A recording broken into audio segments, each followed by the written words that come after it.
YouTube দেখতে দেখতে হঠাৎ করে এই জামার ভিডিওটি আমার সামনে এলো, তো দেখা মাত্রই আমার খুবই পছন্দ হয়ে গেল। তো চলুন আমি কিভাবে রিক্রিয়েট করলাম সেই ভিডিওটি আপনাদের সাথে শেয়ার করি। তো এখানে আমার যা যা লাগবে আমি সব কিছু নিয়ে নিলাম। তো আমি এখানে একটু কাস্টমাইজ করছি, আসলে জামাতে আমার যে ডিজাইনটা দেখানো ছিল আমি ওটা একটু ভিন্নভাবে আঁকছি। তো এখানে আমি অনেক কিছু নিয়ে নিয়েছি দেখছেন, এবং আমি সম্পূর্ণ কিন্তু নিজের হাতে তৈরি করেছি।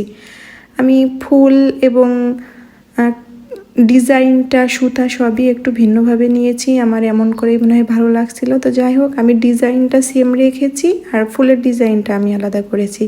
তারপর আমি নিজেই কাটিং করে নিলাম, নিজেই সেলাই করে নিব। জামাটা অনেক পছন্দ হয়েছে, আপনারা অনেকেই জিজ্ঞাসা করেছিলেন আপু আপনি জামাটা কোন পেজ থেকে নিয়েছেন, কোন পেজ থেকে নিয়েছেন।